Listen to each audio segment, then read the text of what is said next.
Assalamualaikum warahmatullahi wabarakatuh. Selamat datang kembali di channel Hikmah Misteri. Dan tentunya masih bersama saya, Mas Nara. Apa kabar kalian semua? Semoga selalu baik-baik saja, sehat badannya, dilimpahkan rezekinya, dan dihindarkan dari segala mara bahaya. Amin. Di kesempatan kali ini saya akan menceritakan sebuah cerita drama rumah tangga lagi dengan judul Mantan Kupu-Kupu Malam. Cerita ini ditulis oleh Bayu Insani. Bagi kalian yang ingin membacanya secara langsung bisa klik link di kolom deskripsi yang sudah Mas Nara sediakan. Dan bagi kalian yang belum subscribe channel ini, silahkan bisa subscribe dulu lah. Dan aktifkan lonceng notifikasinya agar kalian tidak ketinggalan cerita menarik dari channel Hikmah Misteri yang akan selalu meributkan hati kalian. Dan jangan lupa juga untuk share and like tentunya agar Mas Nara lebih semangat lagi untuk menghibur kalian. Oke, kalau sudah, terima kasih and so just try keep up with me. Dingin AC menusuk Pori hingga menggigil seluruh tubuhnya. Ia membuka mata lalu samar-samar matanya mendapati putihnya langit-langit kamar. Perlahan ia sapukan pandangannya ke sudut-sudut ruangan. Asing pikirnya. Dalam kebingungan kepalanya terasa berat. Sakit tak terkata, bahkan pandangan berkunang-kunang. Telapak tangannya meringkuk tubuh, keganjilan seolah terasa. Sesaat ia terdiam, mencari dan berpikir yang membuatnya aneh. Ia mengeringkan dahi saat tangannya merasakan sesuatu di bagian dadanya. Seketika ia sadar akan keadaannya. Ia kaget bukan kepalang, bagai disambar petir saat merasakan diri tak terbungkus apapun. Walau hanya selembar kain, aneh, ia mencoba meraba-raba sesuatu di tepi ranjang, mencari kain atau baju yang ditaruh di sana. Namun sayang, kembali kepalanya terasa nyeri dan berputar. Seluruh tubuhnya terasa sakit dan kaku. Dan alangkah terperanjatnya saat ia menemukan bayangan dirinya tergolek di atas ranjang tanpa mengenakan apapun. "Tidak!" jeritnya membahana, menggema di ruang. Jiwa hampa luka terbanting di tembok hancuran. Segala asa telah remuk redam bersama tragedi yang tak pernah ia mengerti ini. Dan tiada satupun yang tersisa. Luluh lantak sakit tiada terperi. Sungguh ia tak tahu apa yang telah terjadi. "Kejam!" kembali ia menjerit. Di kamar ini air mata tumpah ruah hingga menganak sungai. "Oh Tuhan, di manakah Engkau berada? Di manakah saat aku tengah disiksa? Mengapa Engkau biarkan aku teraniaya? Mengapa Tuhan? Di mana Engkau?" Jeritnya meraung, menggema keluar dari jiwa yang lara. Wanita itu terus terisak sambil menyumpah mati pada dunia yang telah mengkhianatinya dengan kejam.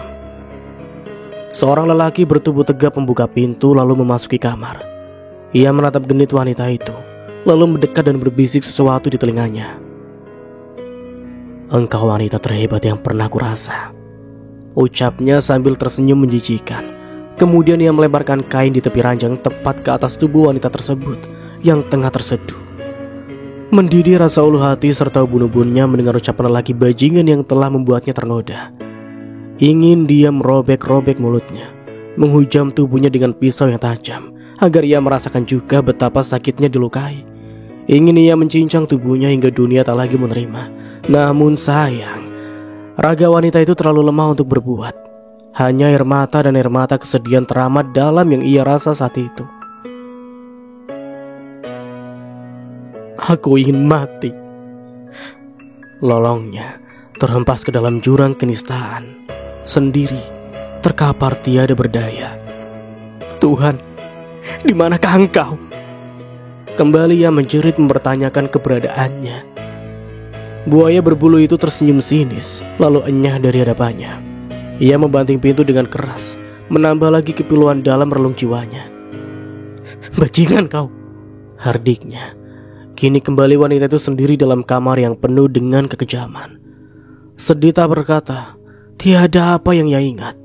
Hanya kesedihan yang sangat dalam, serta air mata yang semakin deras mengalir, hingga terbesit dalam otaknya, untuk segera mengakhiri hidup.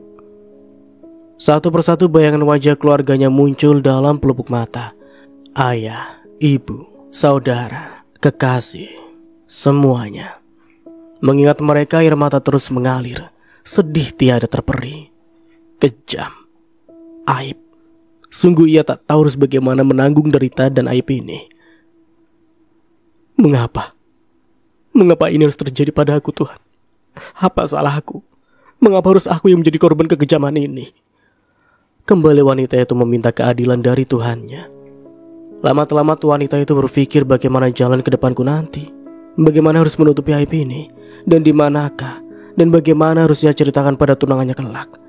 Semua pertanyaan-pertanyaan itu bagi anak panah yang menghujam dadanya. Lara tentunya. Tiba-tiba saja wanita itu menatap kosong langit-langit kamar. Ia merasa tiada asa yang tersisa kala itu. Tak seperti hari-hari kemarin, sewaktu ia bertunangan dengan Mas Hadi. Semua terasa indah, segala dunia dan isinya bagian milik mereka berdua. Senyum kedua keluarga terlihat bahagia. Begitu juga acara pertunangan selesai. Mereka bertiga, dirinya, Mas Hadi dan adik tirinya, Sarah Hidayah, tampak sangat bahagia. Ya, mereka bercengkrama bersama di kolam renang di belakang rumah. Sarah Hidayah. Nama itu. Bola matanya bergerak-gerak saat ia teringat nama teman karibnya tersebut. Di manakah dia? Bukankah tadi dia bersama aku? Bukankah tadi kami makan bersama di restoran hotel ini? Tanyanya dalam hati. Ia wanita yang hebat juga baik. Pikirnya, dialah yang mengenalkan aku pada Hadi, seorang penulis buku serta pemilik penerbitan terkenal di ibu kota. Bukankah tadi kami bersama-sama? Kembali pertanyaan itu menyapa dalam benaknya. Bukankah Sarah tadi memperlihatkan pada aku sebuah kalung yang besar? Kalung yang aneh menurutku. Leontinnya terlihat bundar besar dan hitam pekat. Aku terkagum-kagum saat kalung itu digoyangkan di depan mataku. Dia menyuruhku untuk menatapnya. Katanya agar aku bisa melihat lebih jelas cantiknya liontin tersebut. Terakhir, ku dengar ia berkata bahwa ia membelinya di Malaysia saat cuti seminggu yang lalu. Kembali wanita itu terbayang sosok Sarah yang baik di matanya. Ia seorang wanita yang baik, walau kadang aku tak paham jalan pikirannya. Sungguh aku berpikir budi padanya. Namun, seketika itu pula kembali wanita itu menangis meratapi hidupnya. Ia sadar, kini tiada lagi yang bisa dibanggakan. Mengingat keadaannya kini yang telah tergolek tiada berdaya, kotor dan tak mampu menjaga diri. Malu rasanya untuk kembali bersahabat dengannya. Lalu, siapakah lelaki bajingan tadi? Bajingan kamu. Makinya sambil memukul-mukul bantal di sisi. Siapa engkau? Mengapa engkau menyakitiku? Mengapa? Kembali ia menjerit, menangis, meratapi nasib, menyalahkan keberadaan Tuhan. Perasaan jijik pada diri sendiri mulai bercokol dalam otaknya. Oh Tuhan, apa salahku? Apakah aku akan disiksa karena zina? Namun aku tak berzina. Ini bukan kemauanku Tuhan. Ia menggelengkan kepala ketakutan. Tiba-tiba saja wanita itu terimajinasi oleh cerita-cerita di buku bergambar dan TV. Melihat bagaimana tubuh-tubuh mereka disiksa dengan besi-besi yang panas, ditusuk dada serta kemaluannya. Bahkan ia seolah melihat mereka meminum air nanah. Hingga seketika ia muak. Kembali ia menjerit ketakutan. Tidak. Badannya menggigil dan pikirannya kacau balau. Kendati kamar ber-AC namun keringat dingin deras mengucur dari sekujur tubuhnya. Perlahan wanita itu bangun dari ranjang. Walau kepalanya masih terasa amat sakit dan pandangannya berputar-putar. Namun ia memaksa dirinya untuk bangun dan berniat untuk membersihkan diri ke kamar mandi. Sambil berpegangan tepian ranjang, ia mencari-cari baju yang tadi siang dikenakan. Namun sayang, tak sehelai baju pun ditemukan. Kembali ia meraung memaki bajingan yang telah membuat gelap dunianya. Siapapun engkau, aku tak akan pernah memaafkanmu.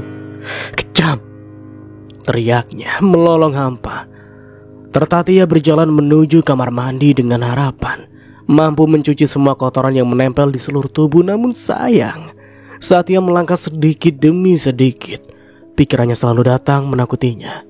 Ia tak kuat menanggung beban derita, hingga kembali ia terjatuh dan pingsan. Rena, bangun Rena. Lama-lama ia mendengar suara lelaki memanggil namanya.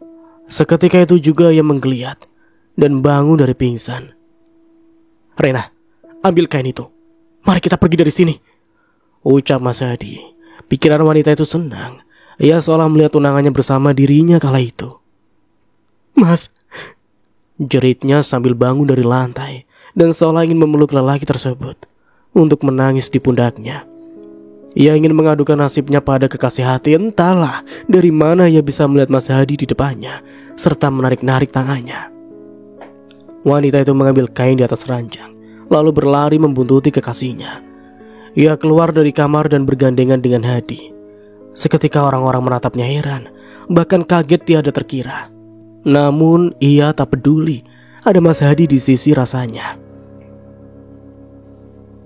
"Jangan bersedih," hibur Hadi wanita itu mengangguk. "Tertawalah. Aku tak ingin melihatmu menangis." Kembali Hadi bersuara. Mendengar ucapannya wanita itu pun tertawa. Namun sesaat ia kembali menangis, mengingat kembali tragedi itu. Di lobi hotel orang-orang melongo menatapnya yang seolah tengah bercengkrama dengan seseorang di bawah tangga. Ada orang gila, ada orang gila." Samar-samar ia mendengar orang-orang berbisik dari satu telinga ke telinga orang lain. Ia membicarakannya. "Waduh, cantik-cantik kok gila. Sayang sekali ya. Tubuhnya seksi lagi." Kembali mereka berkasak kusuk, namun ia tak peduli. Ia hanya merasa tengah bahagia karena sedang bersenda gurau dengan kekasihnya. Ia terkekeh mendengar kekasihnya berceloteh. Dia juga merasa kekasihnya lah orang yang mengerti akan keadaannya saat ini, yang mengesat air matanya, meredam semua kesedihannya, dan mendongeng untuknya, sehingga ia tertawa terpingkal-pingkal. "Hah? Apa yang mereka ketahui tentang kami? Menganggapku gila?" "Tidak, aku tidak gila," teriaknya. Seketika orang-orang yang berkerumun menatap pemandangan langka ini bubar. Mungkin mereka menyimpan 1000 cerita tentangnya, tentang tubuhnya dan tentang ketidakwarasannya. Seorang petugas keamanan mendekatinya dengan cepat. Rena berlari keluar dari lobi hotel tersebut. Di luar hotel semakin ramai orang-orang menatapnya dengan tatapan sinis. "Ada yang aneh denganku? Apakah ada yang aneh?" tanyanya dalam hati sambil terkekeh-kekeh. Seolah ada sesuatu yang menggelitik hatinya. Sementara mereka semua tersenyum sinis dan miris ke arahnya. "Pakailah bajumu, nak." Seorang ibu membetulkan kain di pundaknya. "Tidak," pekik Rena seketika. "Gatal aku memakai karung ini," ucapnya lalu membuang kain yang tersampir di pundaknya itu. Sambil menatap jari jemari ia tersenyum malu-malu seolah ada kekasih hati di sisinya. Ia sudah tak peduli pada orang-orang di sekitar yang jelas-jelas sinis menatapnya. Ia hanya merasa Mas Hadi terus menyeret tangannya hingga di bawah lampu merah. Kembali orang-orang berteriak, mengingatkan akan bahayanya bila terus berjalan. Namun ia tak peduli. Ia terus melangkah dengan sukacita bersama kekasih hati, hingga tiba-tiba, dar! Gelap. Gelap seluruh hidupnya. Sementara itu di pojok sofa hotel, seorang wanita cantik tertawa, menikmati pemandangan yang baru saja terpampang di kedua matanya. Tawanya kian keras, menandakan bahwa pemandangan itu berhasil membuat hatinya reka oleh rasa bahagia yang tidak terkira. "Terima kasih sobat. Engkau telah mempermudahkan jalanku untuk mendapatkannya. Dia tidak cocok buatmu, dan aku tak rela jika hartanya jatuh pada orang lain." Lalu ia berdiri seraya berbisik lirih. "Hadi, I love you." Gemerlap dunia malam. Malam minggu ini menjadi malam spesial buat Sarah. Tentu saja, karena rutinitas bulanannya akan segera terpenuhi. Ia mematut diri di depan cermin, menatap tubuhnya sendiri dari atas hingga ke bawah. Sesaat ia mempergerakan senyum manis serta kerlingan mata nakalnya. Pakaian seksi yang ia kenakan menambahkannya lagi seksi di tubuhnya. Tak lupa, ia membawa satu setel lagi baju untuk ganti kelak. Ia hafal betul akan keperluan yang satu ini. Parfum berkelas, beraroma apel ia semprotkan di belakang telinganya sebelum ia memasukkan ke dalam tas. Kembali ia menatap cermin. Kali ini menarik-narik baju tipisnya di bagian bahu. Ia tarik ke bawah, dengan begitu sedikit terlihatlah dadanya. Puas menatap diri, ia menggerai rambut panjangnya lalu beranjak keluar kamar. "Iya," pakiknya sambil menuruni anak tangga. Ia memanggil pembantu rumahnya. "Iya." Ia tergopoh-gopoh keluar dari dapur dengan serbet tersampir di pundak.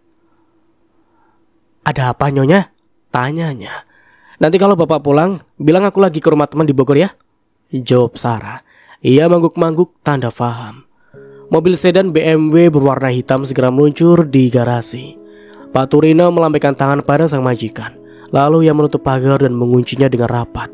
Sambil memegang kemudi, Sarah memutar CD penyanyi terkenal Indonesia yang kini sukses di luar negara, yaitu Anggun Cita Sasmi, lagu Snow in the Sahara.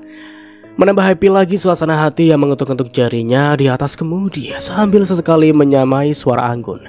Jalanan tampak sepi sehingga mobil meluncur dengan cepat tanpa halangan. Seorang pemuda tampan membukakan pintu mobil Sarah. Sesaat mereka berdua saling bertatap.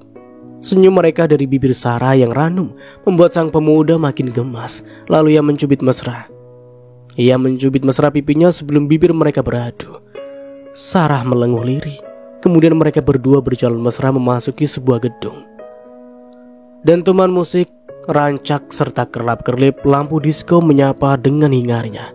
Lautan manusia asyik dengan goyangan tubuh masing-masing.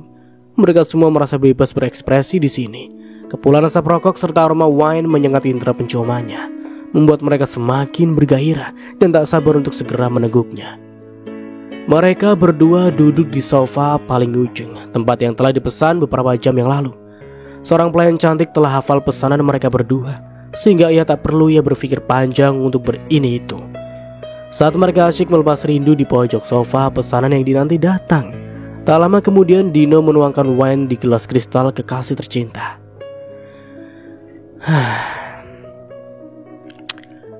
"Dunia ini memang indah ya," bisiknya manja. Dini hari menyapa ucapan Sarah semakin meracau. Pengaruh alkohol yang direguknya membuat dirinya semakin tak bertenaga. Ia berjalan sempoyongan mengajak raganya mengikuti dentuman musik rancak. Ia tak peduli pada siapapun. Dino yang telah terbiasa tak kaget melihat Sarah meliuk-liukan tubuhnya bagi ratu bor Indonesia. Justru ia mengimbangi segala goyangan Sarah yang rancak tanpa lelah. Selebihnya malam itu mereka asyik menghabiskan malamnya berdua di kamar hotel. Keesokan harinya kala mentari di luar tengah di atas ubun-ubun, Sarah baru tersadar dan menggeliat pelan dari mimpi indahnya. Badannya terasa lelah dan kaku. Ia hanya sedikit mengingat tentang malam indahnya semalam. Menyadari ada gerak-gerik di sebelahnya, Dino pun ikut terbangun. Perlahan ia membuka mata lalu menyuguhkan senyuman manis mengawali harinya. "Ih, dasar gila," bisik Sarah sambil mencubit mesra hidung mancung Dino. Pemuda taman itu tersenyum penuh arti, bangga mampu membuat bahagia kekasih tak seperti suaminya. Kucuran air hangat dari shower mampu mengembalikan kesegaran tubuh Sarah. Ia memakai baju yang dibawanya dari rumah semalam. Melihat Dino masih tiduran di atas ranjang, ia membuat kopi susu nikmat instan. Duduk di kursi sambil menikmati kopi panas dan sigaret. Sungguh hari-hari yang langka. Itu karena ia harus bersandiwara bila berada dalam istananya. Mertuanya adalah seorang penguasa besar. Walau mereka tak tinggal satu rumah, namun pagar pembatasnya hanya tembok bata yang mampu dicuri dengan apabila ada keributan terjadi. Sungguh terkadang ia merasa tertekan pada kehidupannya yang menginginkan kebebasan dalam segala hal. "Minggu lalu gue ada chatting sama bule keren dari Australia," ucap Sarah memecah kebisuan. "Dia bilang mau nemuin gue 2 minggu lagi kalau bisnisnya lancar di Jakarta," sambungnya sambil menghembuskan asap rokok dari mulut yang ranum itu. Dino mengernyitkan dahi mendengar penuturan Sarah yang seolah tanpa rasa berdosa. Ada sesuatu yang seolah menancap ke dalam relung hatinya. Segera ia bangun dan duduk di tepi ranjang.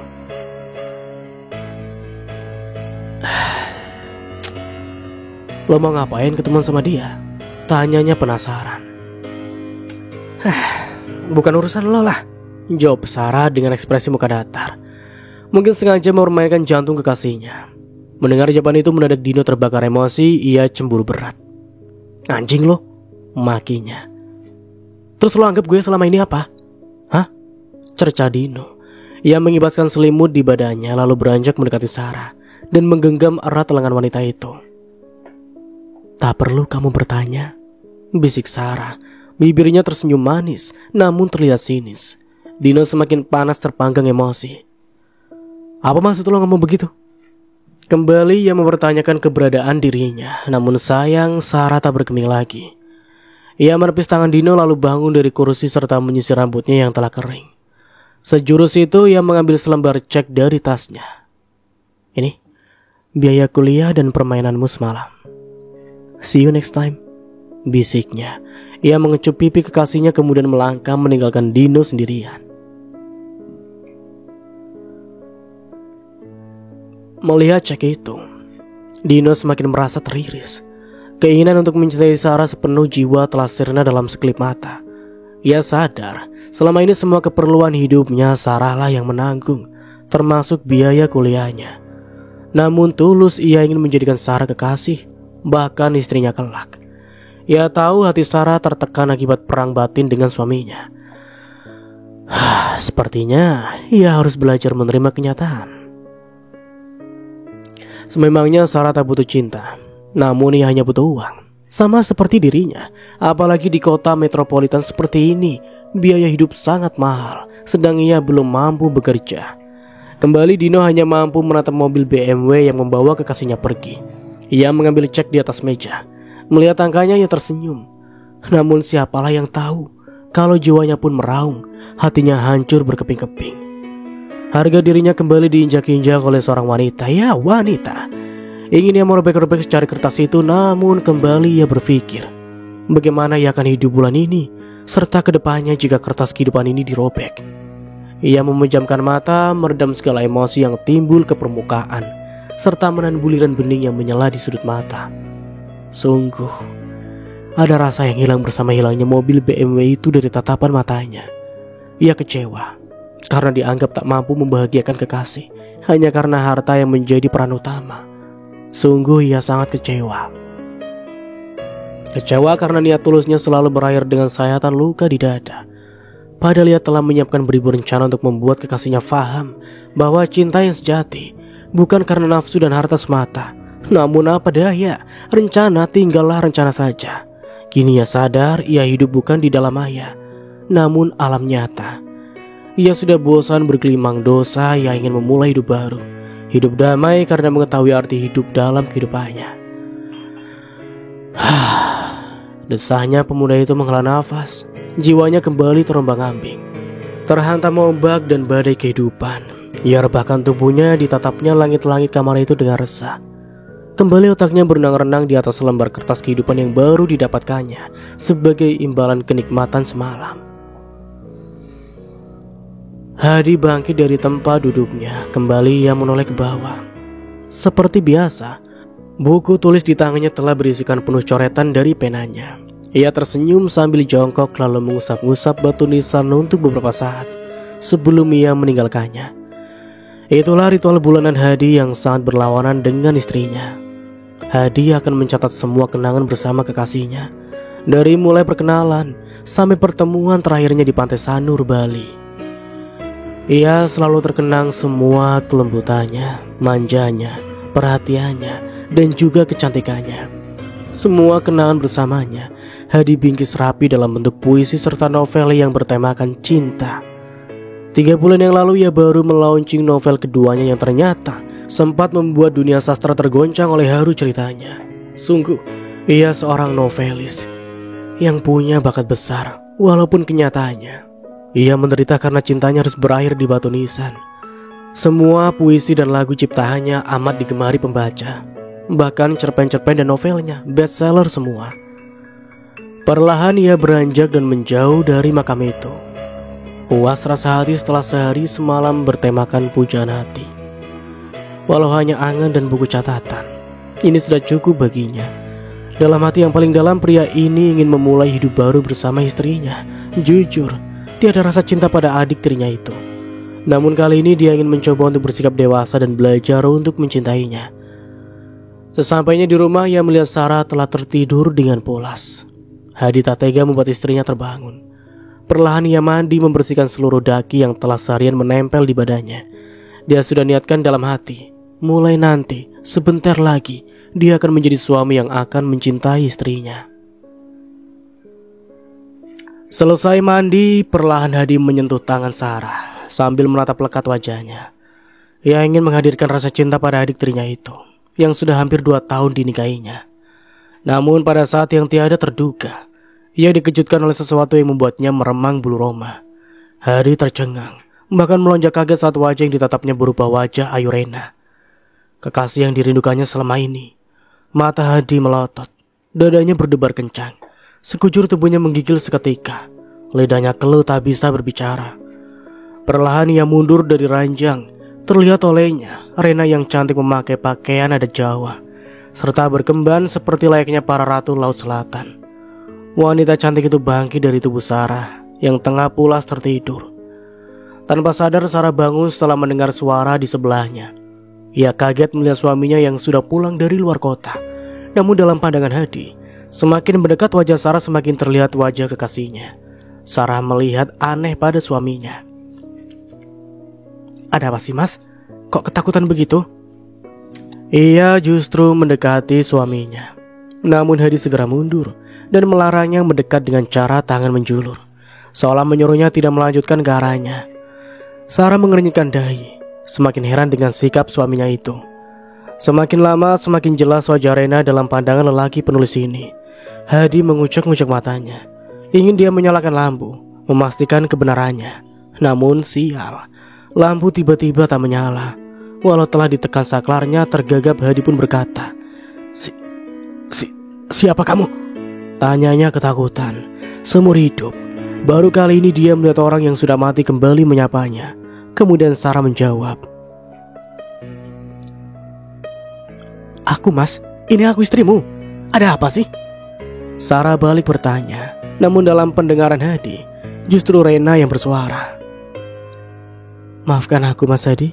Suaranya lembut, menggema di seluruh ruangan. Seketika badan Hadi bergetar. Kakinya lemas, tulang belulangnya seolah sedang diloroi satu persatu. Ia sadar bahwa kekasihnya telah meninggal 2 tahun yang lalu. Hadi mencoba untuk bangun dan berlari ke ruang tamu. Namun sayang, langkahnya terasa berat, seolah ada suatu beban berat di kakinya. Gelap, tak ada satupun lampu menyala dalam rumahnya, kecuali sorot cahaya dari tubuh Sarah yang dirasuki wajah Rena. Dengan sangat tersiksa dan kesusahan, Hadi membuka pintu, lalu menuruni tangga. Sarah semakin heran dengan wajah ketakutan Hadi saat melihatnya. Dalam hati ia mengumpat, "Kalau nggak cinta nggak apa-apa, tapi janganlah bersandiwara dengan memperlakukan aku seperti ini, Mas." Batinnya, bibirnya mulai bergetar menahan tangis. Ia sedih dan mulai sadar akan kesalahannya.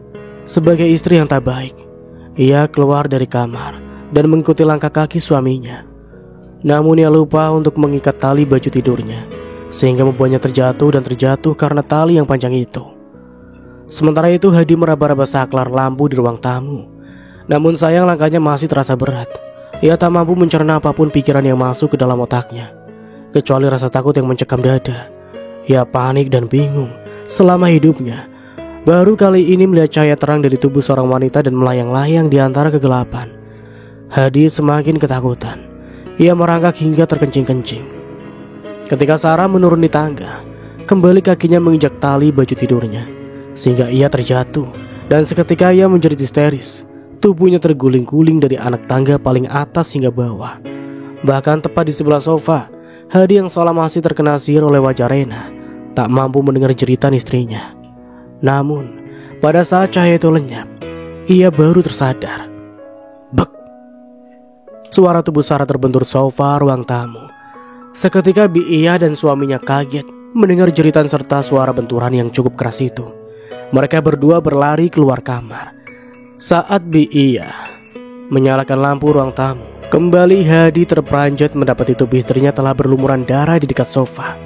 Ia menjerit histeris memanggil nama Sarah. Ia dan suaminya berpandangan tak mengerti apa yang telah terjadi. "Panggil ambulan, Pak Tur!"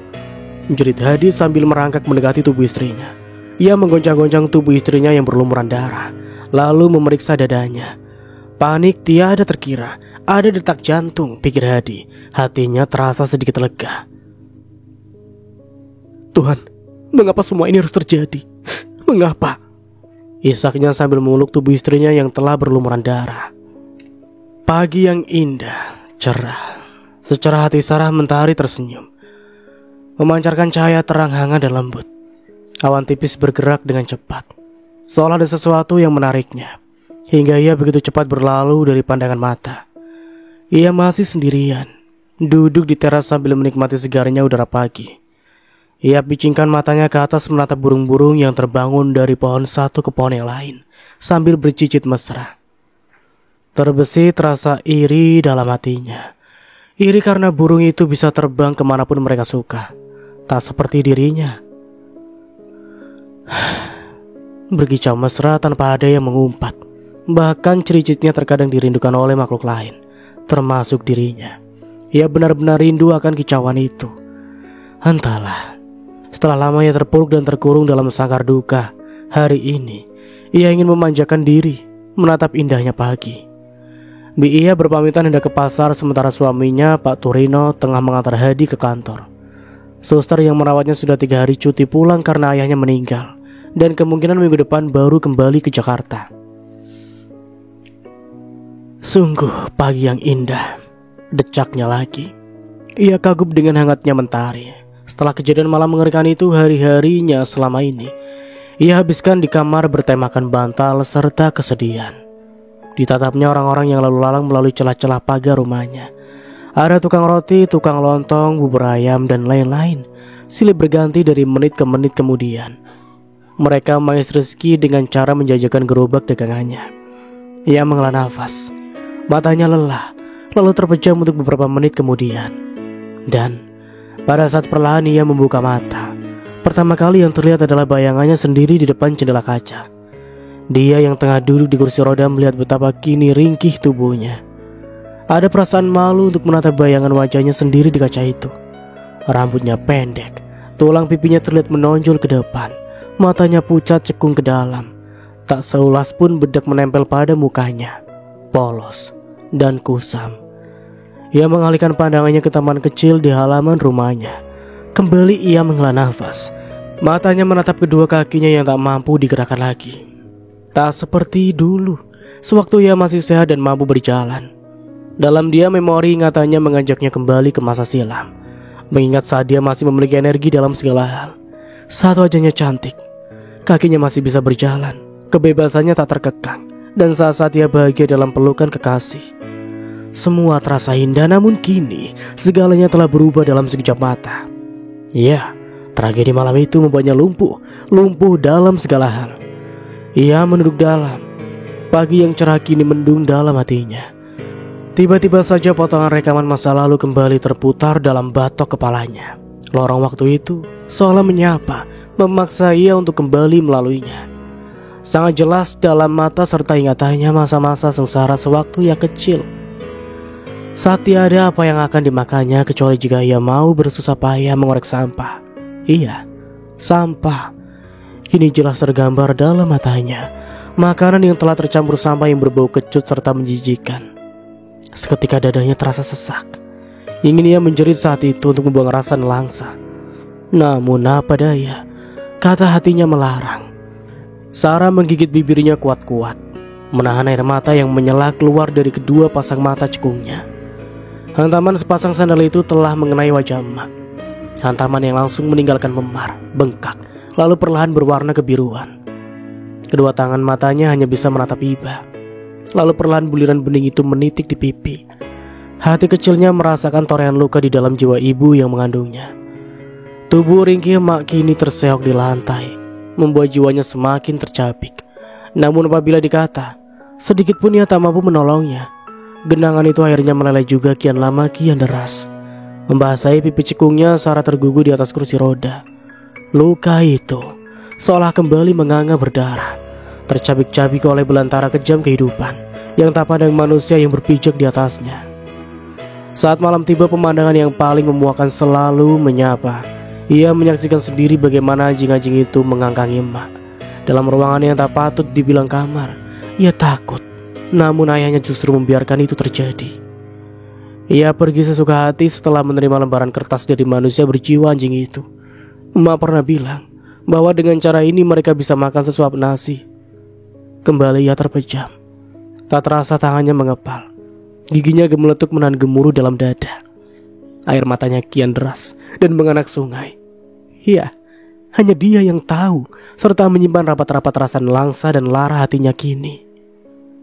Saat usia menginjak remaja, saat ia harus putus sekolah, saat ia menyaksikan ayahnya diseret aparat kepolisian karena telah sengaja membunuh temannya, hanya karena sebotol minuman haram, dan saat mereka berdua harus pergi jauh ke tempat yang belum mereka kenal sebelumnya. Kembali kehidupan merengkuhnya dengan kejam. Bahkan bukan hanya emak seorang yang harus menanggungnya, namun ia juga mengalami sendiri apa yang emak pernah berbuat. Lelaki yang telah ditemuinya di kapal laut itu, yang awalnya sangat baik, menolong dalam segala hal, yang katanya akan memberi kehidupan padanya. Ternyata sungguh dia pula lah yang telah menjebaknya dalam lingkaran kehidupan yang lebih gulita. Satu persatu bayangan itu semakin terlihat jelas, seolah-olah menari dalam pelupuk matanya. Kembali ia menyeka air mata itu, air mata yang tak pernah menghampirinya, air mata yang telah hilang kala ia tanamkan dendam pada setiap insan yang bernama lelaki. Ia menganggap semua lelaki itu sama, kejam dan munafik. Ia benci pada semua lelaki. Hingga di suatu siang, saat mereka pergi meninggalkan kota yang telah menikamnya dengan kejam, akhirnya mereka tiba di kota yang sangat harmonis penduduknya. Mereka hendak mencari sebuah penginapan di kota tersebut. Namun sayang, tanpa ia duga, mobil yang dikendari Pak Johar telah menabrak emak, mengakibatkan darah bercucuran dari betis serta dahinya. Namun begitu Pak Johar terlepas tangan, ia langsung membawa mereka berdua ke rumah sakit. Keesokan harinya, Pak Johar kembali datang bersama putra semata wayangnya, yaitu Hadi. Entah mengapa melihat Hadi, Sarah terlihat grogi. Pak Johar sengaja mengenalkannya. Ia kagum pada Hadi yang terlihat berwibawa, dan ia percaya bahwa lelaki itu berbeda dengan lelaki-lelaki yang pernah bersamanya. Bahkan bibit cinta pun perlahan mulai bersemayam dalam hatinya.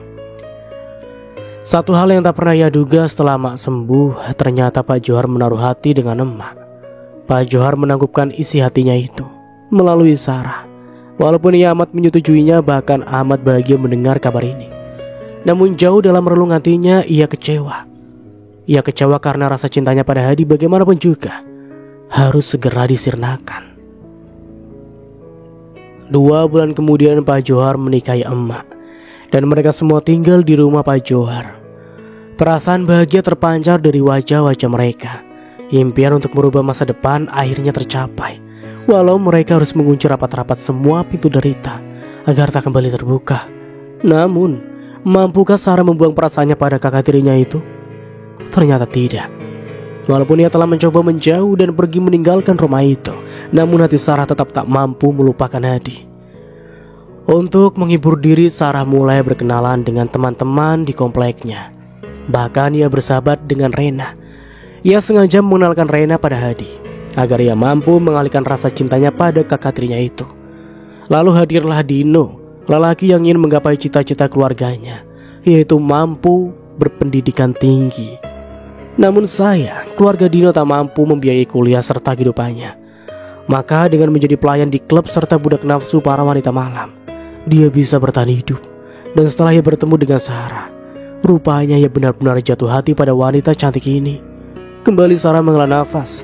Ia menyesal, bahkan merasa bersalah karena menjadikan lelaki itu sebagai pelampiasan nafsunya semata. Mengapa semua tampak semakin jelas dalam memori ingatanku? Desahnya dengan lirih. Kembali dadanya bergemuruh saat ia mengingat nama sahabatnya Rena. Ia mencoba mengelak dari kenyataan bahwa hati nuraninya mengingatkan. Mula terkadang ada rasa menyesal. Namun apa daya, semua telah terjadi. Kini yang tertinggal hanya sebuah rasa sesal yang menggelayut di dalam jiwa. Ya, perasaan itu selalu menyapa hati nuraninya. Ia tak ingin mengingat bagaimana dulu dirinya berbuat kejam pada sohibnya Rena. Ia pejamkan mata melawan bagaimana nuraninya menginginkan satu persatu kekejaman yang telah ia buat pada kawannya itu. Ia ingin menjerit memohon maaf padanya, namun kembali suara itu hanya mampu tercekat dalam tenggorokannya dan tak mampu ia jabarkan keluar. Kenyataan sangat jelas bahwa kawannya telah lama mati. Mati karena dialah penyebabnya. Dialah yang telah merencanakan semua kematiannya. Dengan harapan percintaannya dengan Hadi tak berlanjut. Kembali ia tersiksa karena perasaannya itu. "Tuhan, maafkan aku," desisnya.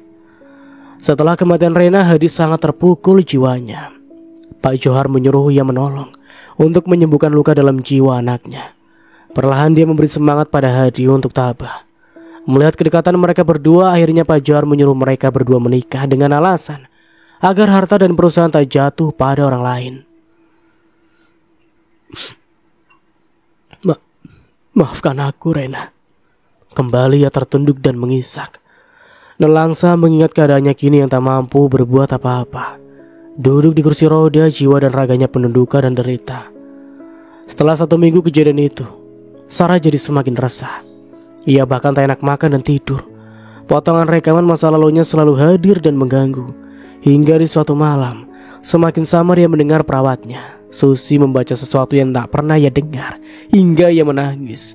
Ia mengernyitkan dahi, bulu romanya meremang seketika. Dalam kamar yang remang itu ia menjadi takut, seperti ada sesuatu yang membuatnya merinding. Pagi tiba saat mereka tengah duduk santai. Ia bertanya kejadian semalam. Susi memberitahukan bahwa ia semalam membacakan surat Yasin buat ayahnya yang telah tiada beberapa hari yang lalu. Mendengar penuturan Susi, ia bingung. Ia tak tahu apa itu surat Yasin. Ia hanya ingat terakhir dia memegang buku Iqra dan mengaji bersama teman-teman sewaktu masih kecil. Namun hanya sebatas itu ingatannya tentang mengaji. Di suatu sore di teras halaman rumahnya, kembali ia berdecak kagum menatap indahnya senja. Sengaja ia meminta Susi untuk memberesi isi lemarinya, karena ia ingin menikmati indahnya suasana senja sendirian. Ia mulai menatap awan-awan yang memancarkan warna keemasan. Melihat burung walet berterbang di angkasa berputar-putar tanpa lelah, dan melihat anak-anak kecil lewat dengan menaiki sepeda. Dalam hati ia mulai bertanya, mengapa selama ini aku tak pernah merasakan indahnya senja? Lama, hingga usianya kini dewasa. Kemana waktu selama ini ia buang, ia gunakan, dan ia mulai membuka-buka lembaran baru kehidupan masa lalunya. Ia merasa lelah hidup dalam gelimang dosa. Dosa? Apakah dosa itu? Kembali dia bertanya. Ia ingin hidup seperti Biiyah, Pak Turino, ataupun susternya. Walaupun mereka tak bergelimang harta, namun mereka bisa tertawa dengan ceria dan ikhlas. Berbeda dengan tawanya, yang selalu merasa bahwa ia tertawa karena ingin dilihat cantik, bahkan menggoda. Ia menghela nafas, pandangannya awas mencari pedagang kaki lima. Kini rutin dalam kesehariannya, melihat dan menanti para pedagang itu lewat. Mulai dari tukang bubur di pagi hari, hingga tukang sate di malamnya ia hafal. Ia menatap kupu-kupu yang berwarna hitam menggilap, cantik, hinggap di bunga melatinya. Ia tersenyum kagum. Dari pandangan ke arah kupu-kupu, matanya tajam menerobos arah, hingga ia melihat seorang wanita tua. Jalannya bungkuk, rambutnya putih merata, dan pakaiannya kumal. Nenek itu membawa kantong berwarna hitam di tangannya. Ia mengernyitkan dahi, pikirannya menerawang ke masa yang akan datang. Ia membayangkan, andai wanita tua itu adalah dirinya, dalam keadaan lumpuh di kursi roda, tua, tak berharta, dan tiada sesiapa yang akan mendorongnya. Tak seperti saat ini ada suster dan bergelimpang harta. Ada perasaan takut untuk membayangkan. Nenek itu berjalan terbungkuk-bungkuk, membuat pikiran Sarah semakin kalut. Ia mencoba mengalihkan pandangan, namun belum juga mata itu berpaling jauh. Tiba-tiba sebuah mobil dengan dentuman musik yang memekakan telinga menyerempet tubuh nenek hingga terpelanting jauh. Sarah terperanjat dan menjerit histeris seketika. Ia bingung, mengapa suaranya hanya tercekat di leher. Raganya berontak ingin berlari menolong sang nenek, namun apa daya, tubuh dan kakinya tak mampu ia gerakan. Ia menangis bahkan meraung-raung mencoba memanggil-manggil pembantunya, namun sayang, tak ada sesiapa pun yang mendengar. Ia kalang kabut meronta dan meronta di atas kursi roda. Ya Tuhan, jeritnya. Sekuat tenaga ia mencoba mengayun-ngayunkan kaki, sambil menjambak sendiri rambutnya, seolah bersiap untuk lari. Namun sayang, kembali hanya jiwanya berontak seolah mimpi belaka. Karena kenyataannya raganya tak juga bergerak. Ia melolong-lolong kesal, menghentak-hentakan kakinya yang terdiam, sambil berurai air mata, berharap ada seseorang yang mendengar jeritan jiwa dan raganya. Tak seberapa lama kemudian, entah tenaga dan dorongan dari mana ia pun tak tahu, sehingga dia begitu kuat kata hati dan semangatnya untuk bangun dari kursi itu. Yang ada dalam pikirannya kini hanya satu, yaitu ingin menolong si nenek yang dilihatnya tadi. Hingga ia terasa ia telah berucap sesuatu. Bismillah, serunya sambil terisak. Ia terjatuh dari kursi roda dan merangkak dengan pantat. Terseok-seok pantat serta tangannya tiada dia rasa. Ia meraung menyebut kata nenek. Nenek!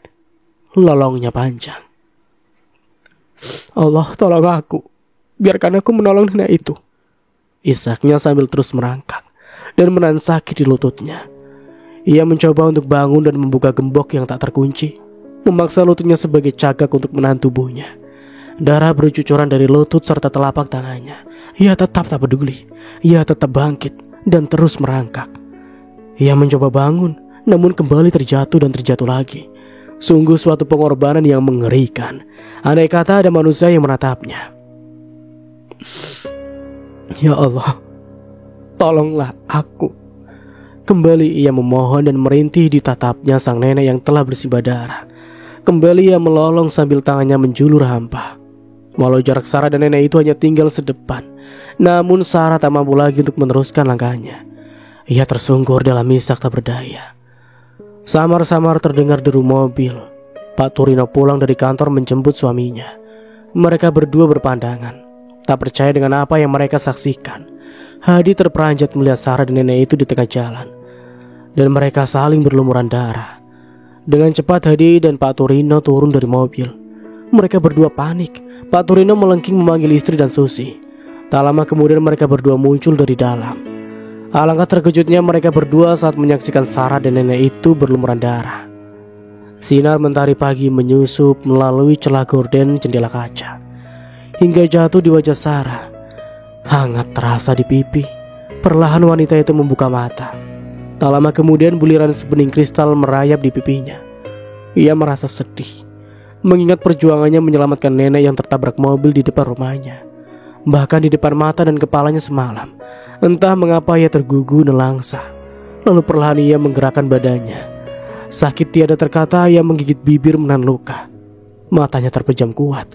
Perban di kedua kakinya terasa berat, seberat beban dalam jiwanya. Seorang suster rumah sakit memasuki kamarnya lalu menyapa ramah. Tak lama kemudian, dengan terbata-bata Sarah menanyakan tentang keadaan nenek yang dimaksud. Suster itu menjawab bahwa keadaan sang nenek itu tengah kritis. Kembali ia berurai. 1 minggu berlalu, keadaan Sarah sudah mulai membaik. Perban di lutut dan tangannya mulai dibuka. Ia senang karena sebentar lagi bisa keluar dari rumah sakit. Namun mengingat nenek itu belum juga bangun dari koma, ia kembali dirundung pilu. Ia ingin melihat sang nenek tersebut. Susi dan Hadi membawanya ke tempat di mana sang nenek itu dirawat. Setelah ia sampai kamar nenek tersebut, ia menatap lekat wajah teduh nenek. Kendati tubuhnya penuh dengan luka, namun wajahnya sedikit pun tak terluka, bersih dan tampak bercahaya. Di tangan serta mulut terdapat selang-selang kecil, dan tampak di atasnya 2 buah kantong, yaitu kantong darah dan kantong infus. Melihat itu ia menelan ludah. Dadanya sesak seketika. Malam ketika Sarah tertidur dengan lelap, ia bermimpi bertemu dengan nenek tak bernama itu. Ia melihatnya, dirinya menjadi anak kecil yang duduk di kursi roda di depan teras rumahnya. Tiada sesiapa di sisinya, hanya ia dan nenek itu. Wanita itu terlihat cantik hingga Sarah pangling saat menatap wajahnya. Kulitnya putih bersih, rautnya tenang berseri, rambutnya panjang terurai, jalannya tegak, gaunnya putih dan bersih. Senyum nenek mengembang, beliau mendekati Sarah yang masih diam di kursi rodanya sambil menatap heran nenek itu. "Siapa namamu, Cuk?" tanya sang nenek sambil membungkukkan badan di depan Sarah. "Sarah, Nek. Sarah Hidayah," jawabnya. "Oh, nama yang cantik. Secantik wajahmu, Cuk." Puji nenek manggut-manggut. Sarah tersenyum mendengar pujiannya. Ia merasa bahagia karena selama ini tak pernah ada siapapun yang memuji namanya. Bahkan dengan cepat ia merasa akrab dan tenang. Duduk di samping nenek itu, ia merasa dekat layaknya seorang cucu pada neneknya. Nenek itu menatap lekat raut Sarah, seolah ia menyimpan sebuah kata-kata atau pertanyaan yang hendak dilontarkan padanya. Ia pun menunduk malu, menatap keadaannya sendiri. "Cucuku, andai engkau bisa berjalan, apa yang akan kamu lakukan?" tanyanya. Sarah mengangkat muka, matanya berbinar ceria. Perasaan bahagia muncul dari dalam hatinya yang paling dalam.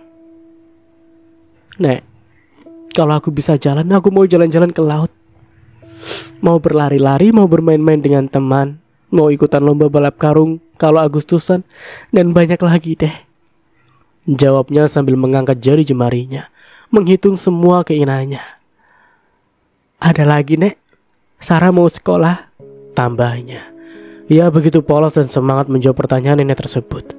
Terlihat jelas dari cara ia melenggok-lenggokkan kepala serta keceriaan di mata serta wajahnya. Mendengar jawaban bocah lumpuh itu, nenek tersenyum, lalu menghela nafas. "Benarkah?" kembali nenek bertanya, sambil tersenyum ramah.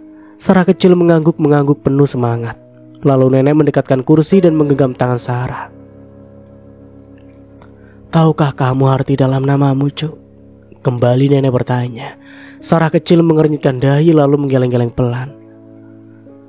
"Sarah Hidayah," ucap nenek mangguk-mangguk. "Sarah bisa diartikan ratu, dan Hidayah adalah petunjuk, nama yang penuh arti," jelasnya. Kemudian nenek itu kembali menghela nafas. "Jadi Sarah itu ratu, Nek?" tanyanya ceria, wajahnya berbinar. Nenek itu tersenyum sambil manggut-manggut. "Makanya cucu mesti belajar dan mengaji," kembali nenek berucap. Sarah kecil mengangguk. "Mengaji? Apa itu mengaji, Nek?" tanya Sarah penasaran, seolah ada kata-kata yang baru pertama kali didengarnya. Dengan sabar nenek bercerita. "Mengaji juga belajar, Cung. Belajar apa saja, terutama belajar mengenai Sang Pencipta kita. Mengenal siapa yang menciptakan jagat raya dan seisinya. Mengenal yang menciptakan langit." Tangan nenek menunjuk ke atas memperlihatkan langit pada Sarah. "Matahari, manusia, hewan, tumbuhan, air, laut, tanah, dan lain sebagainya," lanjutnya. Sarah bengong mendengar penjelasan sang nenek. Antara paham dan tidak, ia tetap duduk manis sambil mendengarkan ucapan nenek itu. "Belajar berkelakuan baik, akhlak yang baik, budi pekerti, sopan santun, menerima keadaan dengan ikhlas, dan lain-lain," jelasnya panjang lebar. Kembali Sarah kecil bengong sambil perlahan menyaring perkataan sang nenek. Bola matanya berputar-putar, wajahnya menandakan kebingungan. "Bagaimana? Apa cucu mau mengaji?" kembali nenek bertanya sambil tersenyum. "Mau, Nek, Sarah mau mengaji," jawab Sarah kecil penuh semangat. Kepalanya mengangguk-angguk. "Kalau begitu mari nenek antar," ucap nenek sambil bangkit di kursi. Sarah kecil tambah bengong. Ia mengira nenek itu akan mendorongnya, namun dugaannya salah. Nenek itu ternyata berjalan sendiri. "Nek," panggil Sarah. Nenek menoleh ke belakang. "Ayo, katanya mau mengaji," ucap nenek, tangannya melambai, menyuruhnya berjalan. "Tapi aku tak bisa jalan, Nek," Sarah menunjuk sedih. "Siapa bilang?" ucap nenek sambil berjalan mendekati Sarah, seolah ingin menarik tangan Sarah untuk mengajaknya berjalan. "Tapi, Nek," ucapnya ragu. "Jangan ragu, Cuk. Mari berjalan. Nenek ada bersamamu." Kembali nenek itu menjulurkan tangannya, seolah hendak menarik tangan mungil Sarah. Sejurus kemudian Sarah pun bangun dari kursi roda. Namun belum ia sempat merasakan berjalan, tiba-tiba ia mendengar seseorang memanggil-manggil namanya. Malam itu, rumah Hadi dipenuhi oleh para sahabatnya. Sengaja Hadi mengundang mereka untuk acara tasyakuran atas keberhasilannya meluncurkan novel ketiga. Sungguh di luar dugaan karena yang hadir bukan saja teman-teman karibnya, namun mereka para wartawan dan penggemar novel serta tulisannya.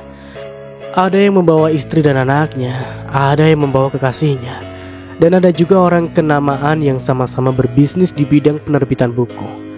Ruang tamu serta halamannya tak muat untuk menampung tamu yang begitu banyak. Begitu juga makanan yang disiapkan oleh keluarganya sangat jauh dari cukup. Terpaksa Ibu Sarah menelpon restoran milik temannya dan meminta mereka membawakan segala makanan yang ada. Sarah duduk sendirian di kamar. Ia mendengar dengan jelas keramaian yang ada di lantai bawah. Dari suara jerit bayi sampai suara teman-teman suaminya yang baru datang lalu mengucapkan ucapan selamat pada Hadi. Ia resah, walaupun bertemakan TV namun jauh dalam relung hatinya. Ia ingin berhambur bersama-sama mereka untuk berbagi kebahagiaan dengan suami dan mereka. Namun ia malu. Ia malu untuk menemui tamu-tamu suaminya dan malu pada keadaannya yang hanya mampu duduk di kursi roda. Susi mengetuk pintu kamar. Ia membawakan obat untuknya. Terlihat kepenatan dari wajah susternya itu yang dari pagi tak berhenti bekerja. Dari membantu Ia sampai mengurus semua keperluan dirinya. Di bawah rame loh Bu, apa Ibu gak pengen nengok ke sana?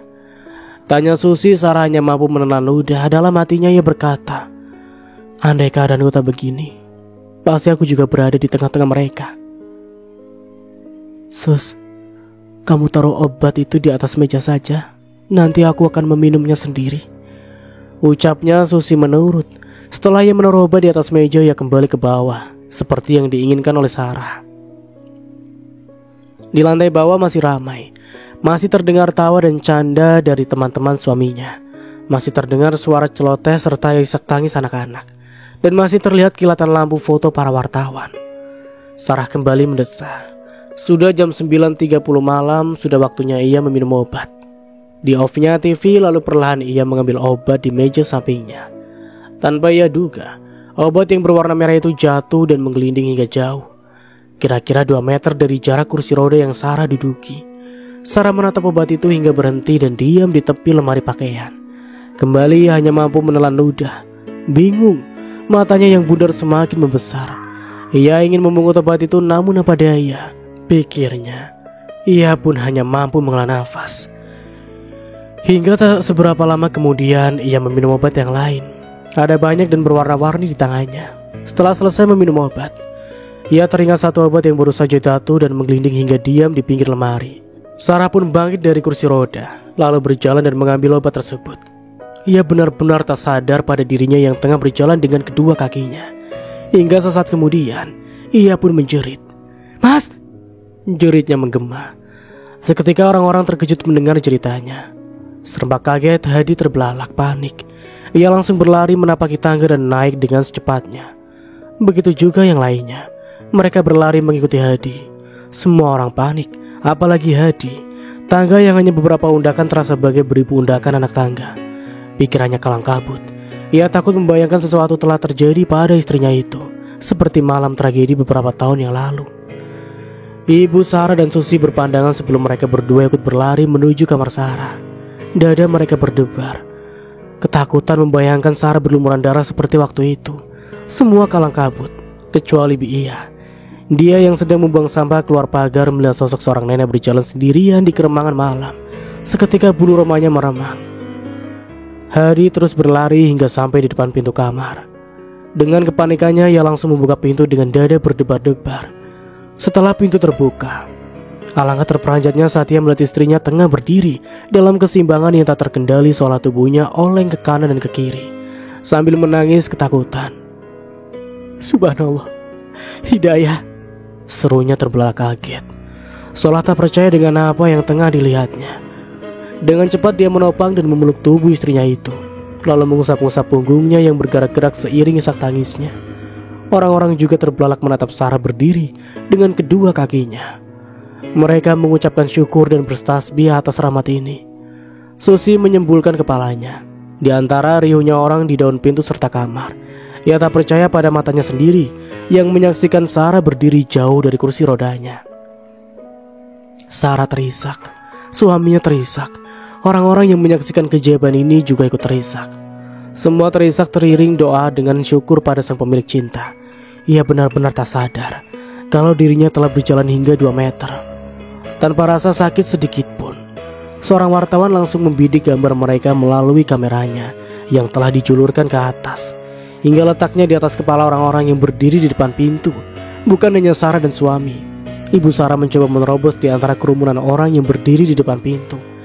Hingga akhirnya ia berhasil masuk dan langsung menghambur ke pelukan Hadi dan anaknya. "Anakku Hidayah." Tangisnya pecah. Perlahan Sarah melepaskan pelukan Hadi dan mencoba menyadari apa yang telah terjadi. Ia malu dilihat oleh orang-orang di kamarnya. Sarah mencoba untuk tersenyum pada orang-orang yang menatapnya sambil berurai. "Mas, benarkah aku bisa berjalan?" Tanyanya terbata-bata. Ia masih belum bisa mempercayakan keadaannya sendiri. Hadi tersenyum lembut sambil terus bertasbih. "Terima kasih atas hidayah dan kebahagiaan ini ya Allah. Ini suatu kejutan yang luar biasa buat kami," ucapnya sambil kembali memeluk istrinya tercinta. Sarah Hidayah menatap semua bunga-bunga yang tengah bermekaran di halaman rumahnya. Ada bunga melati, bunga sepatu, bunga mawar, bunga kertas, dan lain-lain. Semua tampak bermekaran, cantik dan alami di matanya. Ia terharu pada Pak Turino yang rajin merawat bunga-bunga di tamannya. Ingin rasanya yang memetik bunga melati berwarna putih itu dan mencium harum wanginya. Namun sayang jiwanya masih enggan untuk berbuat. Ia mendesah kendati ia telah mampu berjalan. Namun hati dan pikirannya masih saja diselimuti rasa duka. Entah apa yang tengah ia pikirkan. Jiwanya gundah gulana termainkan beribu asa maya. Perlahan ia melangkah, mendekati cermin besar yang berada di sampingnya, lalu duduk di depan cermin tersebut. Ditatapnya wajah yang kusam serta mata yang tak bersinar. Kembali ia palingkan wajah itu ke samping, dan pada saat yang tiada ia duga, kedua matanya menatap sebuah buku berwarna hijau muda yang bergambarkan wanita bercadar serta setangkai bunga mawar. Ia mengernyitkan dahi, penasaran tentang siapa yang telah meletakkan buku tersebut di atas meja riasnya. Perlahan ia membuka buku itu. Pada lembar pertama ia membaca, "Selamat datang, saudariku yang telah tekun melaksanakan sholat dan berpuasa dengan kepatuhan dan kekusyukan. Saudariku yang telah memakai hijab demi kesopanan, kewibawaan dan kesucian diri. Saudariku yang senantiasa menepati janji, bisa dipercaya dan jujur. Saudariku yang senantiasa bersabar, mawas diri dan bertobat dengan penuh penyesalan.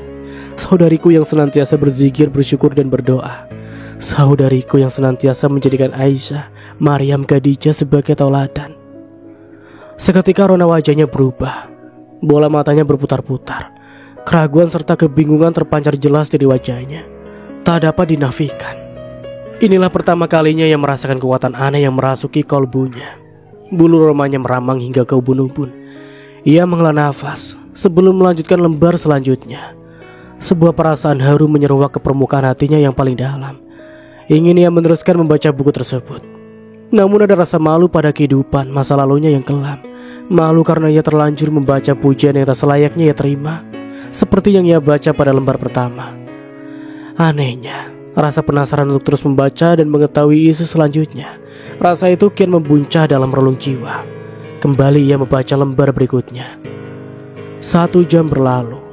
Setelah ia membaca buku itu, air matanya kian deras. Sesuatu telah membuatnya menangis, sedih, bahagia, namun juga haru. Ia sendiri tak tahu tentang perasaan apa yang tengah melandanya.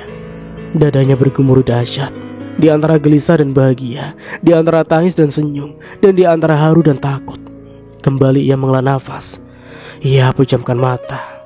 Kedua tangannya menyangga dahi di atas meja rias. Buku yang baru saja dibacanya diangkat, lalu diciuminya penuh takzim dan linangan air mata. Sendirian ia terisak. Dalam hati ia berbisik, "Ya Allah, beri daku hidayahmu. Sungguh aku ingin mengenalmu lebih dalam. Tolong aku ya Allah," rintihnya. Tak lama kemudian ia tersadar, lalu bangun dari berlari, mencari sosok yang dicintainya. Ia menuruni tangga dengan perasaan bahagia, seolah ia telah menemukan seberkas cahaya di antara bentang waktu yang telah lama dalam gelap ruang jiwa. Ia terus berlari dan berlari mencari suami tercintanya. "Mas, ajari aku sholat," ucap Sarah sambil terseduh. Hadi yang tengah membaca koran tiba-tiba tertegun, menatap keganjilan istrinya, lalu tersenyum sambil berkata, "Baiklah sayang." Ia melingkarkan tangannya di pundak sang istri. "Mama benar-benar yakin akan ucapan ini kan?" Lanjutnya, Sarah mengangguk pelan sambil menyeka air matanya. Niatnya telah bulat, yakni ingin mengenal sang khauliknya lebih dalam.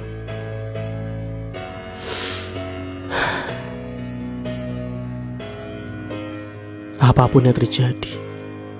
Dan bagaimanapun caranya, mereka berdua saling menatap, saling menyeka air mata, dan saling berpelukan. Kebahagiaan terpancar dari wajah Hadi. Lelaki itu bertasbih, memuji keagungan Robnya. Berawal dari situ, hati Sarah semakin berbunga-bunga. Ia semakin bersemangat dalam meniti impiannya untuk menggapai hidayahnya. Ia selalu bertanya ini dan itu pada Hadi maupun pada Bi'iyah. Ia juga sering meminta pada Susi untuk mengajarinya mengaji.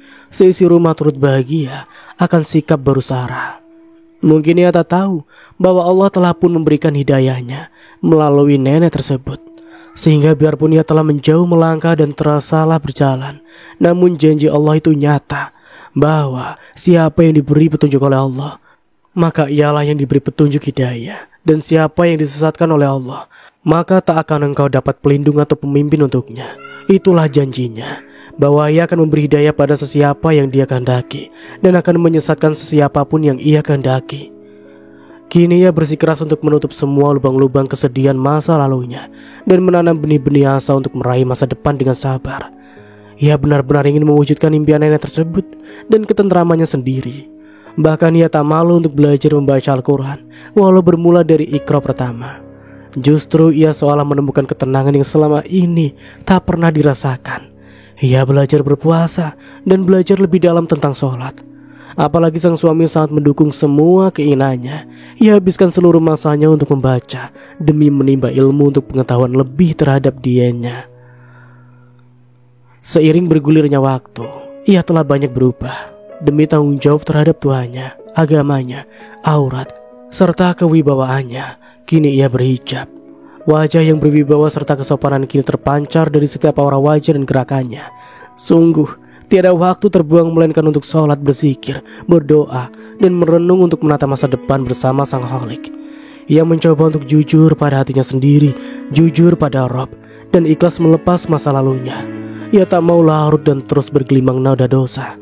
Di saat pintu taubat masih terbuka lebar untuknya, ia pun bertaubat, taubat nasuha. Di sebuah gedung yayasan yatim piatu Al-Hidayah, seorang wanita tengah dikerumuni anak-anak kecil. Mereka tengah mendengarkan kisah Rasulullah SAW sewaktu di dalam gua Hira. Anak-anak kecil itu begitu antusias mendengarkan cerita dari gurunya. Tak lama kemudian mereka berhambur berlarian ketika melihat Sarah Hidayah datang. "Bunda, Bunda!" panggil mereka. Anak-anak itu bergelantungan manja di tangan serta kakinya. Sarah tersenyum sambil menggelengkan kepala. "Bunda, kenapa seminggu ini tak datang?" tanya salah seorang bocah yang berumput ikal. "Kita semua rindu sama Bunda," tambahnya lagi. "Anak-anak, ayo jangan bergelantungan begitu. Kasihan sama Dede yang ada di dalam dong," ucap wanita yang baru saja menggendong buat mereka. Seketika anak-anak itu melepas dengan serta pegangan di kaki Sarah. Wanita yang memakai jilbab biru itu mengelus-ngelus penuh sayang kepala serta rambut anak-anak yang ada di yayasannya. Sarah duduk di sofa lalu anak-anak mengerumuninya. "Bunda, Bunda, kapan Dedek kecil akan keluar sih?" Kembali anak yang berambut ikal itu memburunya dengan pertanyaan. Begitu juga anak-anak yang lain. Mereka bergantian bertanya ini dan itu. Tawa Sarah berderai mendengar pertanyaan-pertanyaan mereka. Ia merasakan kebahagiaan tersendiri kala berada di tengah-tengah mereka. "Bentar lagi sayang." "Kenapa? Melati gak sabar ya mau lihat Dedek kecil?" Jawab Sarah sambil mengelus-ngelus perutnya yang sudah membesar. Anak-anak mengangguk ceria. Dari kamar keluarlah Susi. Ia membopong bayi yang masih merah. Yayasan ini diberi kepercayaan oleh pihak rumah sakit untuk merawatnya setelah ibu yang melahirkan meninggal dan tak tahu siapa keluarganya. Sarah melihat bayi yang masih merah itu. Ia mencoba membopongnya lalu mencium pipi bocah yang tembam itu dengan gemas. "Siapa nama anak cantik ini, Sus?" tanyanya. "Loh, kami serahkan nama itu sama ibu, silakan beri nama yang kira-kira baik menurut ibu," jawab Susi. Sarah merenung sesaat. Untuk pertama kali ia harus mencari nama untuk seorang bayi. "Insani saja, Bunda, atau Rehana. Kedua nama ini cantik," ucap salah satu anak-anak yang masih duduk mengerumuni Sarah. "Putri Diana, Bunda, biar kelak jadi ratu Inggris," usul yang satunya lagi. Mereka tampak ceria memikirkan nama-nama untuk bayi perempuan. Suasana jadi ramai, anak-anak sibuk mencari nama. Ada Dewi, Rika, Yatim, Melinda, Eka, Aisyah, Ria, dan banyak lagi, membuat Sarah tambah bingung.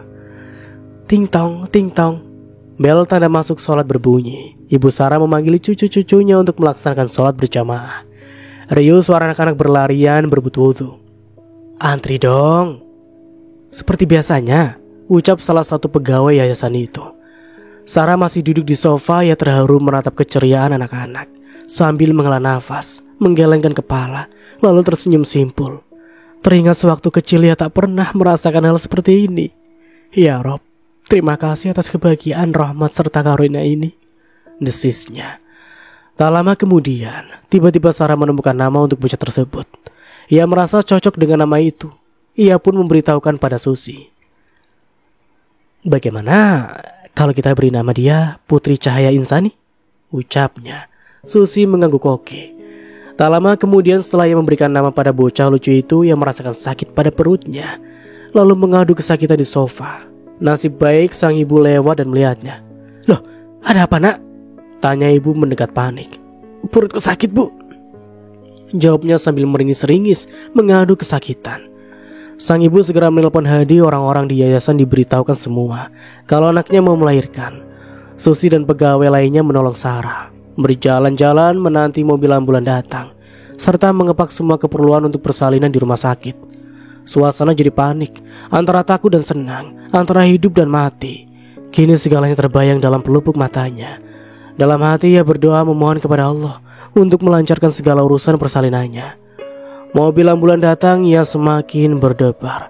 Sebelum ia memasuki mobil tersebut, ia menatap sisi ruangan yayasan. Susi membisikkan doa pada Sarah. Begitu juga sang ibu.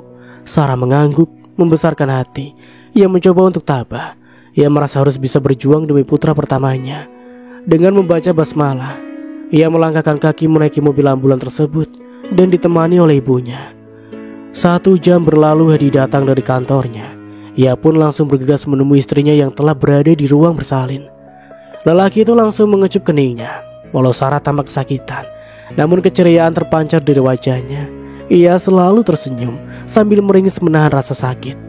Walau bagaimanapun juga, ia merasa bahagia karena penantiannya akan segera berakhir. Hadi menguatkan hati istrinya dengan banyak-banyak berzikir. Sarah telah disuntik dorong oleh perawat dan dokter memperkirakan setengah jam lagi masa bersalinnya. Saat yang dinanti akhirnya tiba. Sarah bersama 5 orang di ruangan itu termasuk suaminya. Ia merasakan sakit yang luar biasa hingga keringat bercucuran deras dari leher dan pelipisnya. Hadi setia di sebelahnya. Dia jugalah yang mengingatkan untuk melihat detik-detik proses kelahiran putra pertamanya. Saat Sarah mengadu sakit, Hadi mengingatkan untuk selalu berzikir. Dia mengingat Allah Azza wa Jalla. Sedikit pun ia tak melepas genggaman tangan istri tercinta. Lelaki itu sibuk dengan bacaan doa-doanya, termasuk doa surat Maryam. Suasana terasa mencengkam, apalagi saat Sarah mencoba untuk kuat. Hadi tak kuasa menatapnya.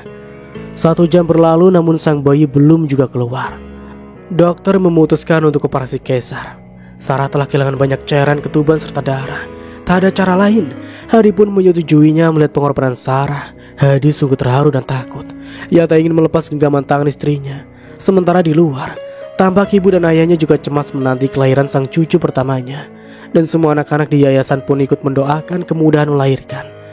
Saat waktu maghrib tiba, saat corong-corong menggema mengumandangkan azan, saat anak-anak berlarian berebut untuk berwudu, saat ayah dan ibu gundah dalam doa, saat itulah bayi yang berada di perut Sarah terlahir.